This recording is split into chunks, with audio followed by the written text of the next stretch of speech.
I mean, I always say that it's a waste of mistake to make the same mistake that someone else has made. Oh, that's where we come and say word. Yeah, so it's a waste of mistake to make the same mistake that someone else has made. So why do you want to waste all the time figuring it out yourself when you can just look for someone who has done it to help you? So the best or the fastest way to sell yourself is proficiency. I always say proficiency sells you faster. Someone can just read your amazing work and just want to work with you. I realize that sometimes direct marketing doesn't even sell as much as indirect marketing. Exactly. So you're writing and writing, and people are like, oh, I love this work. Mastery will position you faster. Wow. Yes, mastery will position you faster, because I get a lot of people say, oh, I read your book, or I read this stuff, and I love the quality of content. I love the way your thoughts flow. So can I work with you? Welcome to Voices with Victoria, the series that unlocks the power of resilience. Join me and industry experts as we explore career development, human capacity, nation building, and entrepreneurship. Hello everybody, and welcome to another super exciting episode of Voices with Victoria. Trust me, we have such an amazing, delectable guest today. I have been following her for quite some time now. How she's been able to put over 100,000 human beings in one community, and she did that in a short space of time. And so we're going to be hearing from her, we're going to be learning from her. She's none other than the founder of Brilliant Entrepreneurs and Writers Academy, Bewa Africa. Please join us and make welcome today, Eno Sam. Thank you so much. I'm super excited to have you here with me. Thank you so much. How are you doing? I'm excited. Great. Eno Sam. With all the amazing things that you do, who is Eno Sam? Okay, Eno Sam itself is just very passionate about writing. Alright, it's something that is a way of life. When people say, "Well, what do you do?" and all that, and they say, "Okay, you write." I don't see writing as just like an act that pays you. It's actually a way of life, a way of expressing yourself. So that's what I'm about. I'm about expressing myself in arts, both drawing, because I draw as well. I'm an artist, so expressing myself in arts, both in drawing and in pen. All right, that's what my life is about. And also, my life is about impact. Like, I feel like your existence here on earth is to impact lives. The fact that you're here actually helps someone else become better in their lives. That's just a summary of Awesome. Amazing.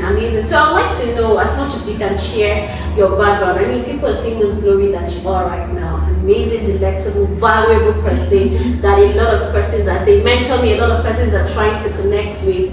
Who is or who was Eno Sam leading to this Eno Sam that we see today? Okay, so I think what will I start from now? Okay, I'll just start from in the beginning. Okay. I'll start from school. So I'm a graduate in accounting. Yay, also a graduate in accounting. Wow, awesome. So graduate in accounting from Madonna University. So when I finished school, I wanted to be a banker. So that's just like a background. So I wanted to be a banker, and I love to do banking.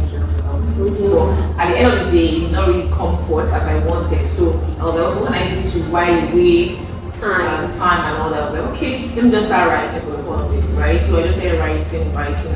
Did you start while in school or afterwards? Interestingly, I didn't even write when I was in school.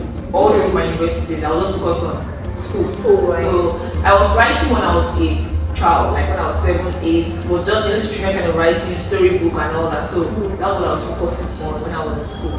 And then I stopped that. When I got into university, there was nothing like writing at all. And in fact, it was because I didn't get my dream bank job that I wanted. Like, remember that, I used to write when I was then start writing. So that's how I started writing again. And that's how I moved from that aspiring banker to someone who's like, having a writing community and also writing out. So you just woke up one day and was like, okay, you know what, I want to start writing. Yeah, and okay, I think it started with me just realizing that, hey, I actually have more gifts beyond just schoolwork. I didn't start out writing, I started out drawing. Okay. So I used to like do artworks, draw and deliver to people in their offices and in their schools. People just know that. So you need to draw me. Yes. So people just like, can you draw me? Can you do this? So I was drawing. But when I realized that I was drawing takes time.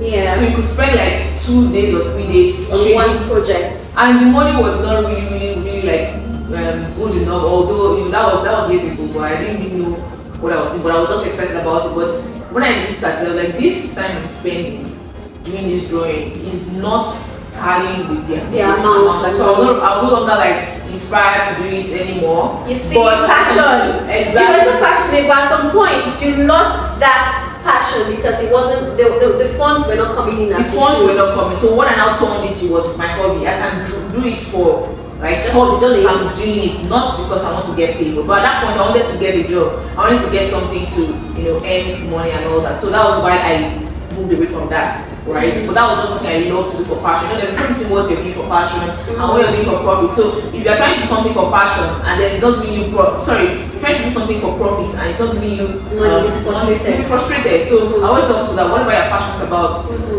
make sure that it's something that you can be at the backdrop or at the back rather, while you are in front with the things that will bring you money and all Amazing. that. Yes, that's what I said. Okay, so also writing was a passion for you. Yes. Allow me to dive into this, because this was not even the train of questions I wanted to ask. Okay. But I might say that you're in a certain circle of people, you have big clients, you have, where's the place of collaboration and partnership? And how have you been able to connect with these, people, brands that you work with?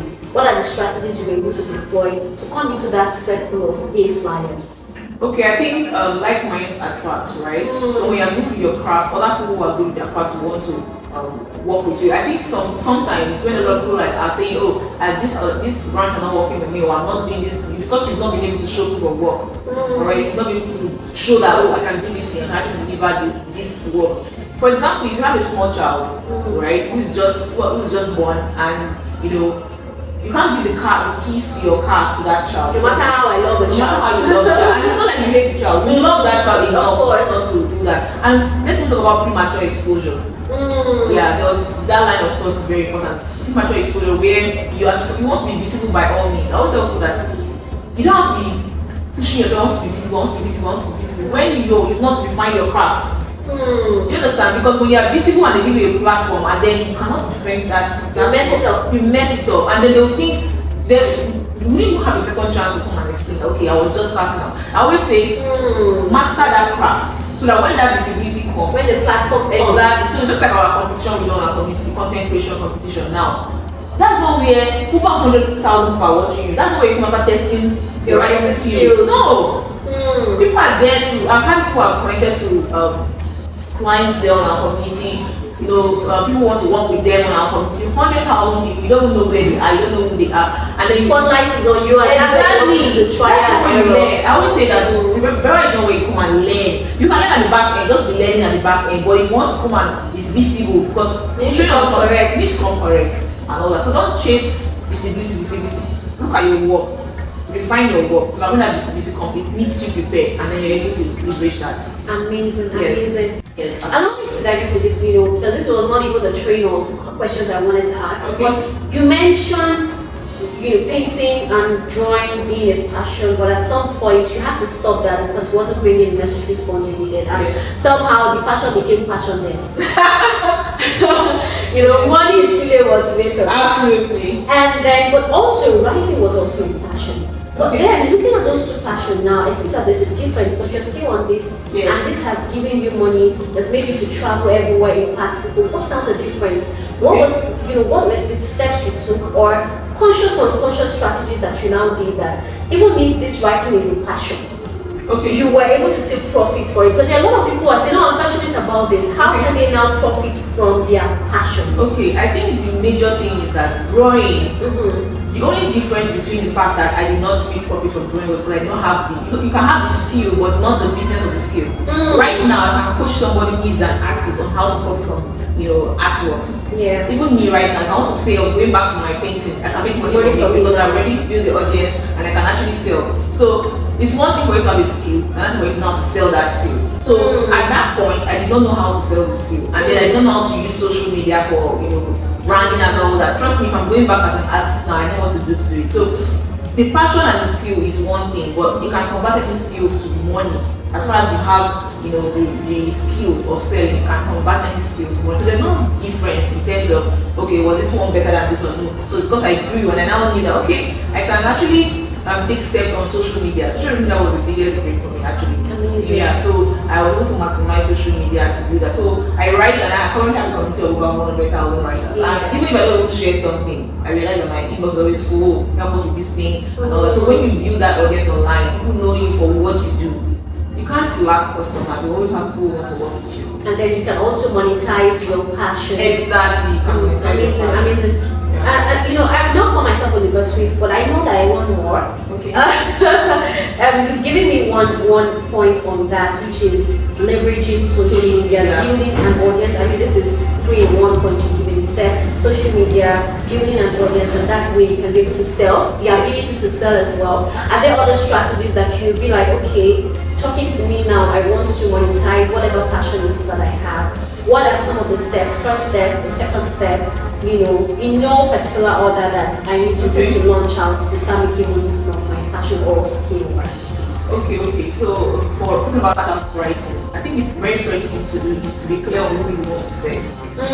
Whom do you want to serve? Because if you want to make money from writing, you can't sell to everybody. Of course. Alright, so for example, you want to do ghostwriting, for example, there's still people who can pay you for ghostwriting. Alright, but if you just want to write for the fun of it, so first thing first, who am I writing to? Who are my audience?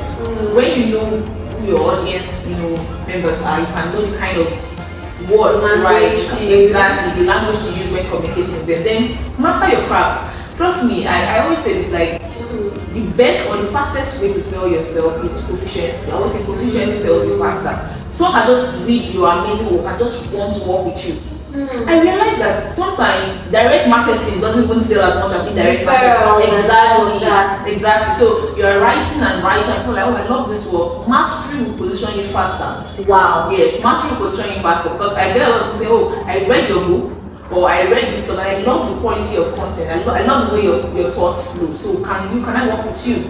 Without me even necessarily. And you didn't even say come and buy it, come and buy it. Exactly. You didn't even need to push yourself. Exactly. And I realized that when I was building up, those women will be like, come and patronize me. Hey, you guys, come on, I'm offering this service. So it's not as much as now, where people just want to like work with me because they've seen the quality of work, they've seen the mastery, this in there. So one thing is, don't just chase money at the expense of proficiency and mastery. And competence. Yes, make sure you know how to do your stuff and you are, and then be bold and know how to negotiate as well. Yeah, because and I always have this issue with young writers when you go, I'm like, I don't know anything, I'm young, I don't. You have a chance to project yourself as someone who understands it, and that brings us to the next thing: build capacity, expand your knowledge. I always say that you cannot go beyond your level of knowledge. At all. Even no matter where you find yourself or no matter the level you grow to, you must constantly be upgrading yourself. So at that point, I was really attending business workshops, right? I could spend all my money paying for one workshop or the other, paying for one class or the other, traveling from here and there, just trying to learn more and all that. So when I learned from those experts, I apply what I learned to my own brand. So I'm a product of personal development. It's very important. So you cannot just sit down and say, okay, I know everything. No matter how skilled you think you are. And also, you want to get to a point where you are paying for knowledge and access, not just freebies. Trust me, if you go to YouTube, you see a lot of videos. And you might get confused. Okay, this person is saying this one, this person is saying this other thing, and you are just confused. But sometimes they are conflicting. Exactly. So you are confused on, okay, how do I get this thing done? Can I just meet one person that knows everything? Just show me the step by step. Okay, let me give you an example. When I was starting out as an editor, I didn't really see a lot of people teaching about editing as a masterclass online like that. So I went to YouTube, I was really watching some videos. This person will say one thing, the other person will say this other thing. So I was confused. So which one is it? Exactly. So which one is it? And I was really confused. I mean, for the first year when I was an editor, I was super confused. So I was just being trial and error until I find that I learned the things of myself. I now learned, okay, what's working for me? What's not working for me? What's this and all that? Okay, I then compiled everything. That's why I posted my editor's workshop. And I wrote a book called The Business of Book Editing, based on my experience actually doing the work. So listen to someone who has done the work. Exactly. For you. Just cuts you off. And I realized that most of the things those people are saying, and most of them were even white people, funny enough. They were white people talking about different, and you can't compare I think their reality is sort of like different from our reality in Africa, exactly. So you cannot apply the same processes and all that. So I was like, this does African authors and all that. How can we do that? So I think one thing writers need to do out there is invest in knowledge, open to knowledge, and be ready to pay. Please pay. It's not everything that is freebies and all. Yeah, it doesn't Amazing. As the founder of Bell Africa, Brilliant Entrepreneurs and Writers Academy, first of all, I'd like to know what inspired you to start the community, what the community is about, and how you've been, in fact, particularly, how you've been able to build such a strong, formidable community of over 100,000 plus entrepreneurs. How are you able to do all of these things? Okay, so Bella Brilliant Entrepreneurs Academy is a community of writers, authors, digital content creators, and all creatives in Africa, where we're actually like learning about writing, book publishing, business, social media management, everything about digital media. Right? What inspired me to start Bella? Okay, particularly the need to build authors who are publishing brilliant books, because those time, I think something around like 2017, 2018 was the era of self-publishing. It came out so big around that time, and a lot of people were just publishing books, and skipping processes, and then sometimes the books come out substandard. Like for example, we know that editing is an important part of a book project, right? But some people just write books and just launch it out and all that. So it was just like the quality of books were not as high as it should. So I was like, okay, can we have build a community where we promote brilliant writers? So that's why it's like, not just being a writer for the sake of it. Exactly. So your feat or your success is not the fact that you have your name stamped on front of the book, but that the quality of the content is actually rich enough. So that if it gets to our global counterpart, you can say, wow, this is really awesome, coming from an African author. Right, so that was one reason why I decided to build the community, and I also wanted to have a place where creatives will come together and showcase their skills, right? So we do something called the Bella Content Creation Competition, where creatives from different parts of Africa actually come to share their content, public speaking and creative writing, come in to teach one thing or the other in their different niches. So it's a place where you express yourself and you teach something, because everybody's a teacher. I met someone. It's something that you know. Exactly. I've met some people who say, I don't know anything. I'm like, okay, let me see how we go back to you. And I was talking. I'm like, wait, you've gotten pregnant 3 times and you gave birth 3 times, and then you need to raise these children. You know something? How are you able to? Some people are also struggling to know. Yes, like single women want to know, okay, how do you go through this process? How would you feel like? You know something? Right? You can document that in the book, you can write about that, you can teach about that, you can get paid for that.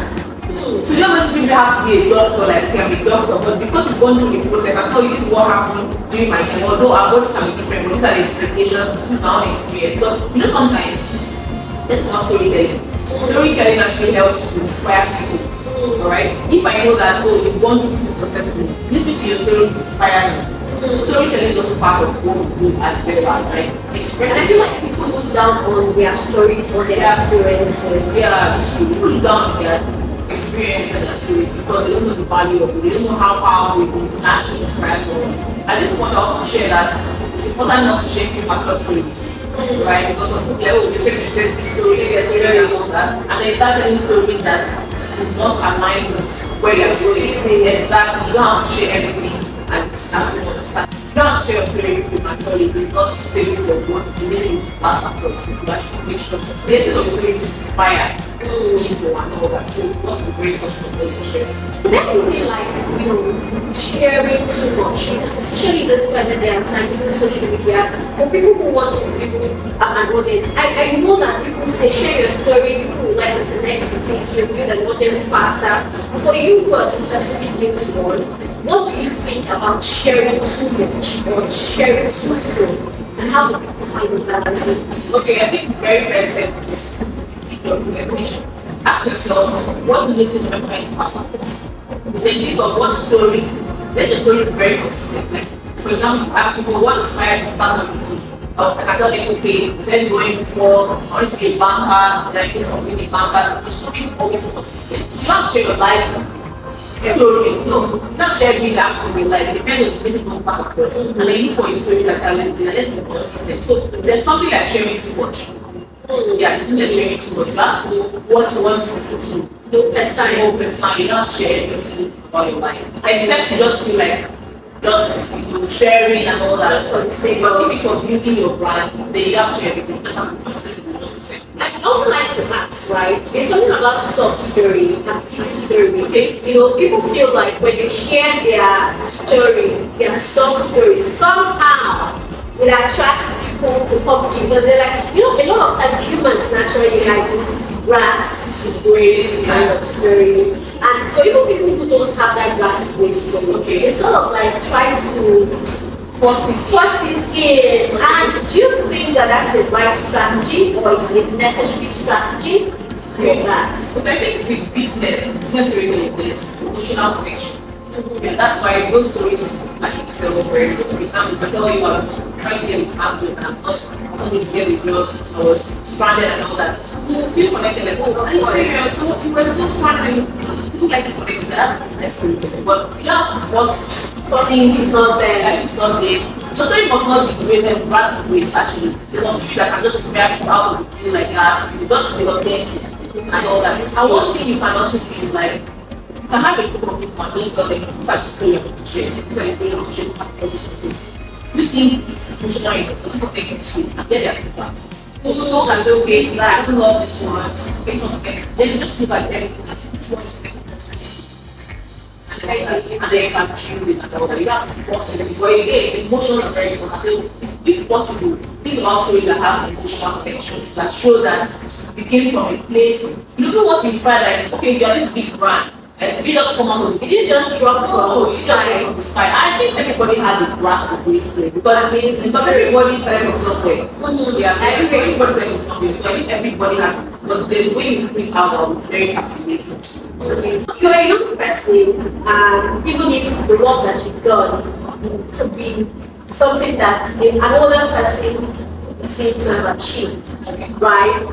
But there are pressures that face young people. In fact, I think not even young people generally, as far as we're human being. But as young people, when you see other people doing amazing things and all of that, pressure comes in, whether internally flawed or externally flawed. Have you ever faced doubts and fears and pressures as a young person doing this kind of thing? And how did you navigate it? And what advice do you have for young persons out there who are chasing their dreams, trying to do big things in whatever industry it is they're in? Okay, what I would say is do not compare your progress rate with someone. So when I was still looking for a job, I was in primary school. In that primary school, there were students like pupils and all that. And then there's a particular pupil, like I can't remember the exact school, but I'll just create the school now. So this person that took first last year time, maybe the person got 90 last time, and the person took first last time. Then the person came second or third this time, but the person got 95. That's progress. That's progress, but because you came third, you now feel like you failed. Are you seeing what I'm saying? But your score moved from 90 to 95, but because your position moved from first to third, you then feel like you failed. That's what's happening amongst young people these days. Like, you're making progress with your life. Based on where you were last year and where you are going to. But because you see, no, that person is the top person now, that person is the top person, you've forgotten that you moved from this place to this place. And you have celebrated yourself and then set a new milestone. So as a young person, there's that pressure of trying to like, oh, what have done better than me and all that and all that. But you must ask yourself, where am I coming from? And am I Very important. Exactly. Because those people are not coming from where you're coming from. And they have their own different circumstances. There's some people who have been, maybe they grew up in a very good background where there were funds for them to do this and that. And then you know, exactly, and you know you are self-funding yourself and then you want to compare yourself, it can't work. Alright, so you understand your own reality and then move from there. Do not compare yourself with someone else. Now talking about pressure, I think for me personally is the fact that I'm an introvert. Okay. So coming out is a very It's the big things you do on social media. seriously, I'm an introvert. I know it's like that's the biggest pressure so far because I'm like I have to show up. Because I can just stay in my room, I can just stay like I'm not going out, I'm not go out, I'm not. But I still find myself coming out because I have to come out. I have to come out and do this stuff because if you cannot come out to do this stuff, who's going to do this stuff? Right? Who's going to do all the things you're meant to do, right? So that's what I would say. So there are young people out there who feel like, oh, I'm an introvert too. I don't know how to come out and all that, but I'm saying that have a strong wife. Have a strong wife. For me, one of my strongest wife is like my existence on earth must impact other lives. Someone should read my story, hear me talk, and say, oh, this inspired me. I'll do better.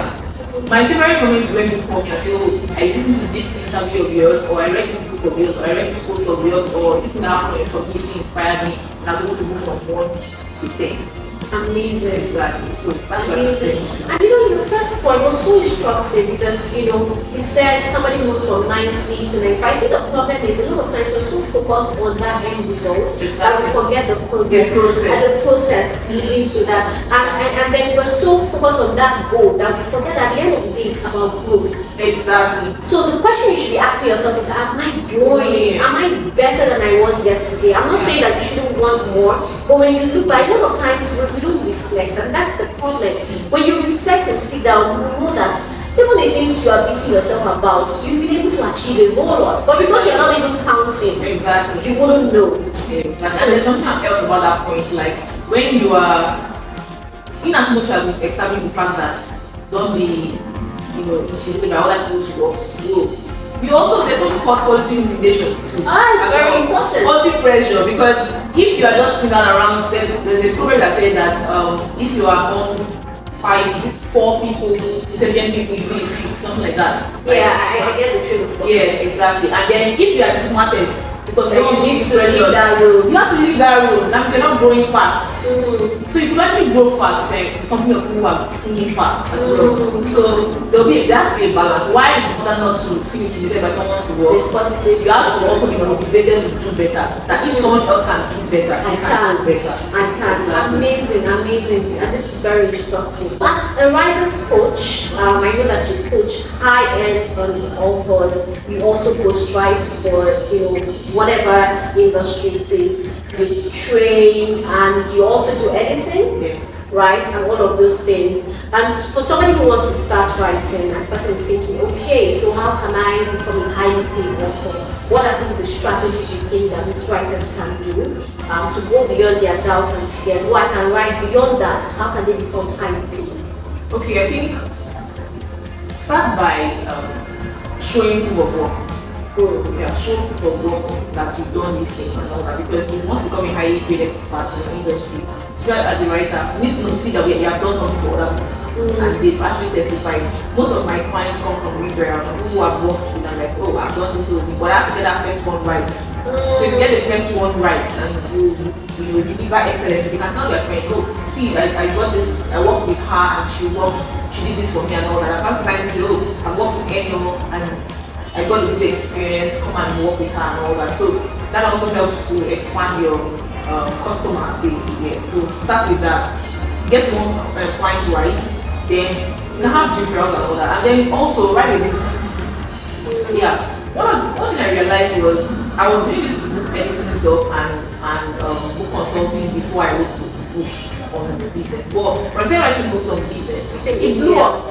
It blew up, like people were like, wow, I was so amazed, like it blew up. And one thing I tell people is like, when you write a book, it's not just about selling that book, but when you title the book in a way that attracts people, they can easily know that you're an expert on this thing without reading the book. So you can from the topic. Exactly. From the topic and your name there, you can know that, okay, since you wrote the book on this, then you should be an expert. You don't have to read the book. Authority. Exactly. When you become an author, it makes you an authority on that field. So you can do that. Then you can also teach about what you know. Like you can do webinars, or you can actually like host your own events as well around the topic and all that. People would like to listen to you, and when you teach very well, they'll be impressed and they'll be like, okay, since you are teaching us this thing, that means you know it. Exactly. Help us. Yeah. Points is show up and show up for yourself. Exactly. And before we go, because we've had such an exciting and instructive conversation already, thank you so much for having this conversation with you. I know that it took a lot to get you here with your busy schedule and all of that, but you have final words for us? Okay, what I will say is go out there and do the work. Hard work, do the work. I know they say something smart work, hard work. You can't do that hard work though. That hard work. You have to actually be diligent in it. Because trust me, along the way you get tired.